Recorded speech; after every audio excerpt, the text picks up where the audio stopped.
Grégory, merci à tous d'être là en dépit des difficultés de transport et autres. Et vraiment, je suis très contente d'être là au MHD. Je trouve que c'est un lieu formidable. Et donc voilà, on va vous présenter toutes les deux la façon dont on s'est organisé pour animer ce pôle recherche depuis plus d'un an maintenant. Et c'est vraiment une aventure extraordinaire. Alors, ça ne marche pas. Voilà. Donc vous avez vu qu'il y a plusieurs pôles à la NPI Society. Donc nous, c'est le pôle recherche qui est là. Et donc dans ce pôle, on a plusieurs missions. Vous avez entendu parler déjà ce matin du guide méthodologique d'évaluation des interventions non médicamenteuses avec notamment Grégory et Émilie. Cet après-midi aussi. Et cet après-midi aussi. Et on parle, je ne sais plus si on est le matin ou l'après-midi.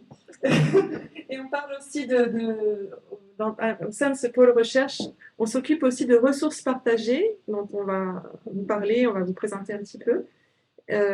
On anime des ateliers de recherche, on s'occupe d'un référentiel des INM, et on a commencé là par ce référentiel des INM pour les maladies neuroévolutives, mais ça va se poursuivre pour d'autres indications.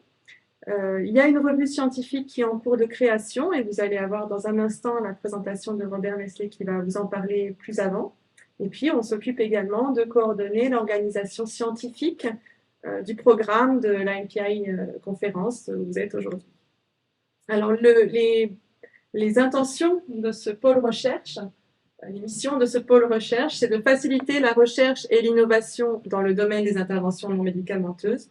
Donc, au départ, l'idée était vraiment de fédérer et d'impliquer tous les acteurs qui s'intéressent à la recherche sur les interventions non médicamenteuses. Donc, pas seulement les chercheurs, les chercheuses, pas seulement les enseignants-chercheurs, les enseignantes-chercheuses, mais aussi tous les experts, les praticiens, praticiennes, les patients, patientes, les formateurs, formatrices. Donc, c'est vraiment les usagers, usagères. Parce qu'on n'est pas forcément patient. Oui, voilà. Et donc, l'idée est vraiment de fédérer toutes ces personnes pour avoir une communauté et travailler en intelligence collective, en co-création. On a vraiment eu dès le départ cette volonté d'impliquer le maximum d'acteurs de la recherche pour essayer de voir ensemble quelles pouvaient être les meilleures façons de faciliter la recherche. Donc c'est vraiment un espace de réflexion transdisciplinaire, interprofessionnel, intersectoriel. Donc on a 4 types de projets. Donc, un projet qui est plus un projet de développement de ressources partagées, comme je vous le disais. Donc là, on a par exemple un annuaire des membres qui sera disponible sur le site web. Il y a déjà un intranet qui permet, pour ceux qui sont membres de la NPI Society, de voir quelles sont les personnes qui font partie de la NPI Society et des différents groupes de travail. Il y a des systèmes de ressources académiques partagées. Et puis, on essaye de faire une mise en lien quand il y a des besoins qui se font connaître.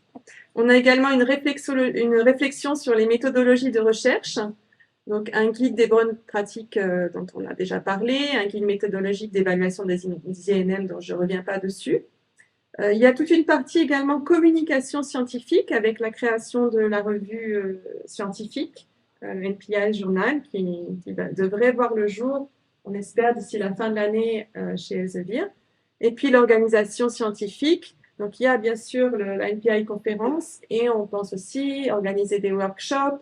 Et il y a également des webinaires qui sont organisés régulièrement. Il y a une newsletter qui est publiée pour les membres et même au-delà. Donc, voilà, une mission aussi de communication.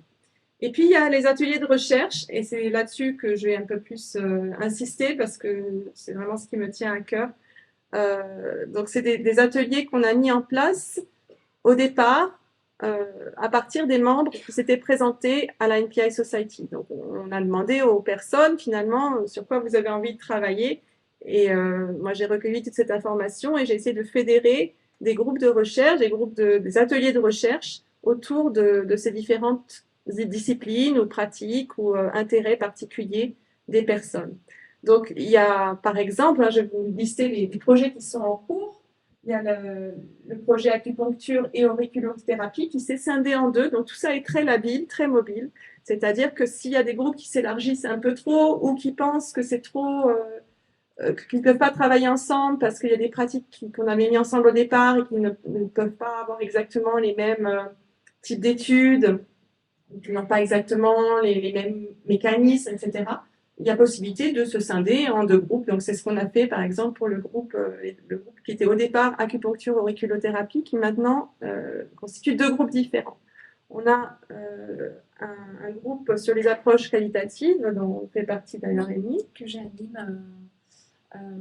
Après, la création d'un groupe donc, nécessite au moins la présence de 6 personnes. Ouais, donc, il y a des groupes qui peuvent accueillir, donc, comme le groupe acupuncture, auriculothérapie, à la base était un petit groupe qui a grossi de plus en plus, qui a permis qu'ils se séparent aussi et avec on va dire une taille nécessaire pour pouvoir une masse critique. Une masse critique, exactement. Voilà. Une masse critique pour pouvoir avoir des réunions régulières et qui permettent d'avoir aussi des échanges et une émulation scientifique qui est suffisante.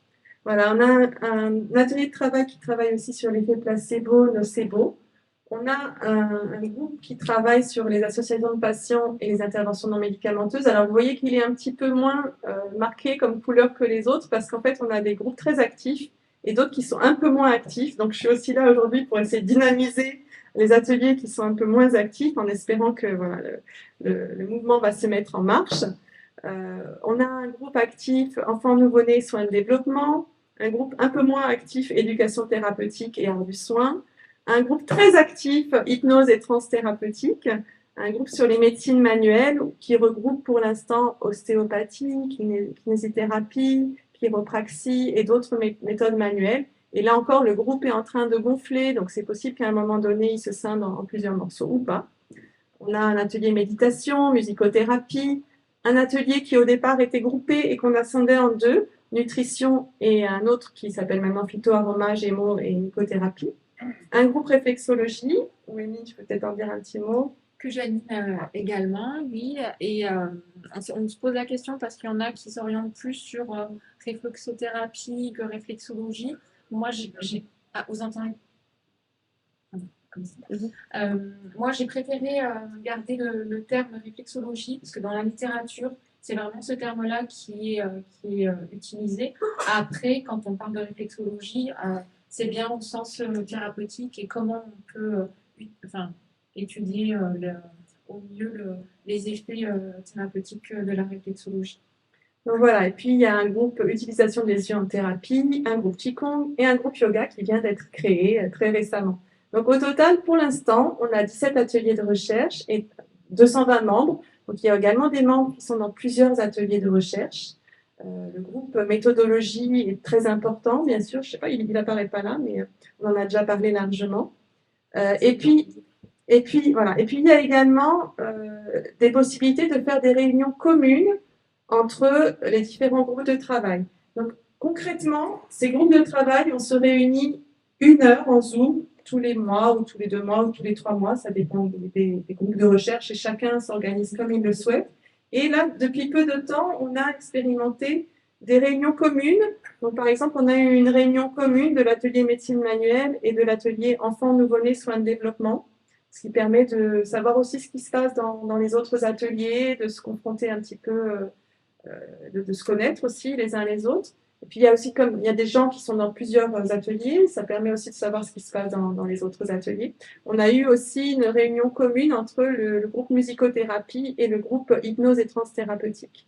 Et là, on prévoit de faire une réunion commune autour de l'endométriose sur approche avec les 3 groupes, atelier approche qualitative, réflexologie et yoga.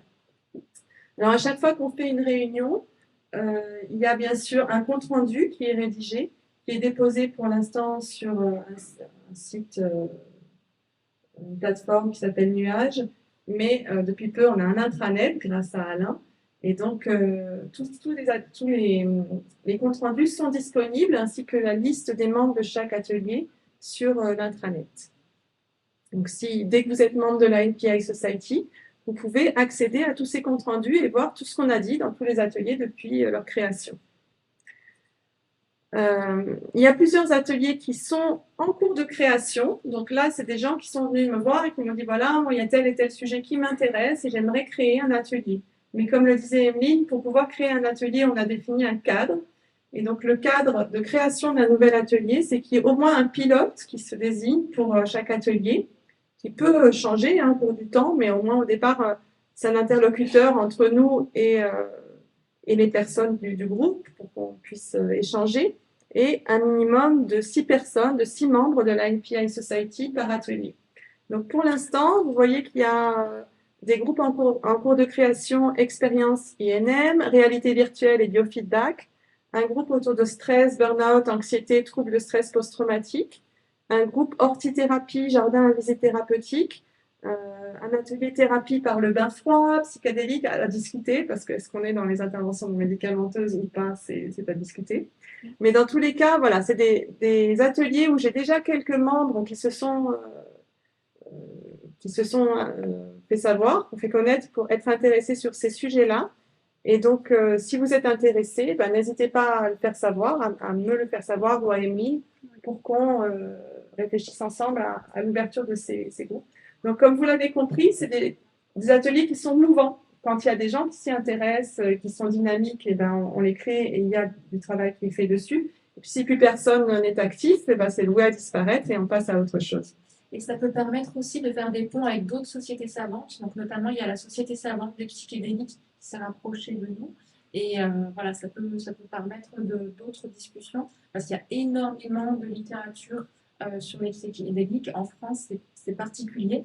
Il y a des recherches en Belgique qui sont plutôt actives. Voilà, donc finalement, comment fonctionnent ces ateliers de recherche? Donc, comme je dis, on a des visioconférences périodiques, un pilote, et on organise des réunions. Et à chaque fois qu'on a fini donc une réunion, il y a un compte rendu. Le contenu de ce qu'on fait dans ces ateliers peut alimenter la newsletter, des webinaires. On espère des publications dans le journal de la NPI Society, parce qu'on compte, par exemple, faire des revues de questions sur les recherches dans tel ou tel domaine, sur tel ou tel INM.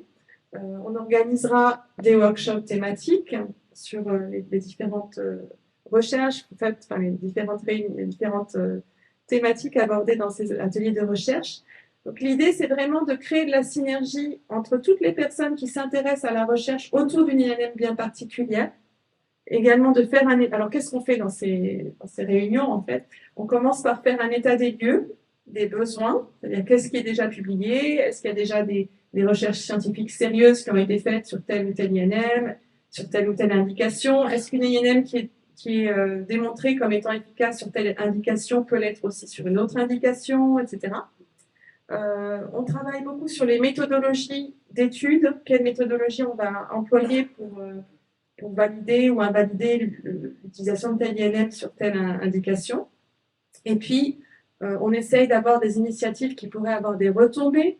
On met en lien également, par exemple, si quelqu'un a amorcé une étude sur un centre particulier, on peut faire une étude multicentrique en mettant en lien plusieurs personnes qui sont à différents endroits et qui pourraient réaliser l'étude à différents endroits.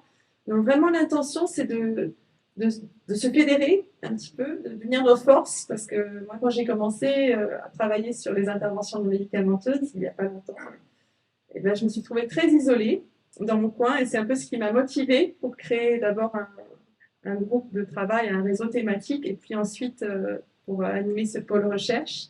C'était vraiment l'idée de ne pas être toute seule dans mon coin à étudier les interventions non médicamenteuses, mais à bénéficier de l'expérience des autres, à confronter un petit peu mes connaissances avec celles des autres et à pouvoir travailler tous ensemble. Parfois, il y a plus d'allers-retours, on a l'impression que ça prend plus de temps, mais je pense que ça permet aussi d'aller plus loin, de confronter les différents points de vue. Voilà, donc si vous voulez adhérer au pôle recherche de la NPI Society, si vous êtes déjà membre, il suffit de m'envoyer un message. Vous avez toute la liste des projets en cours sur le site web. Vous pouvez me la demander. Si vous avez envie de créer un nouveau projet, vous pouvez aussi vous manifester.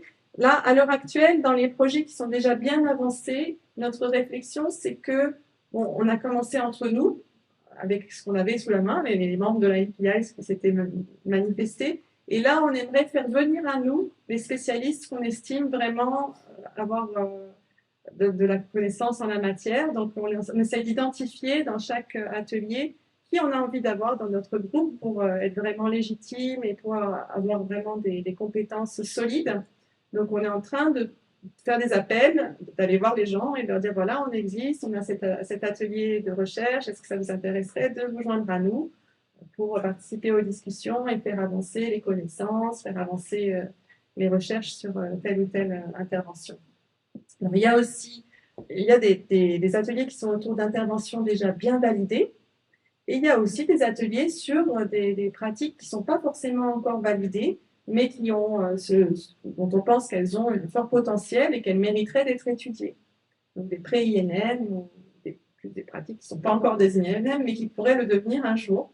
Donc on est très ouvert, voilà. On est vraiment très, très ouvert et on fonctionne tous en mode bénévole, donc ça prend parfois du temps. C'est vrai qu'on n'avance pas très vite, mais on avance quand même pas mal. Donc on a des ateliers où il y a des revues en cours d'écriture, d'autres qui projettent de faire des manifestations pour faire connaître les INM.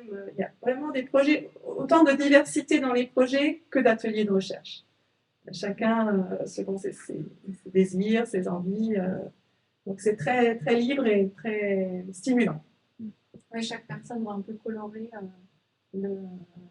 l'atelier de recherche. Et notamment donc dans le groupe réflexologie, on a accompagné pas mal de montages de projets qui sont en train d'éclore et qui vont se réaliser bientôt.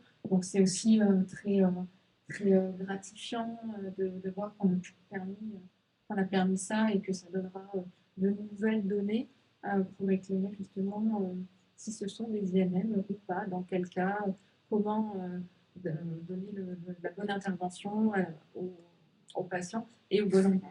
Voilà, on est un terreau fertile pour faire émerger les projets. Voilà, et bien je pense qu'on a terminé. Ouais, on peut répondre à vos questions si vous en avez. Si madame, une question.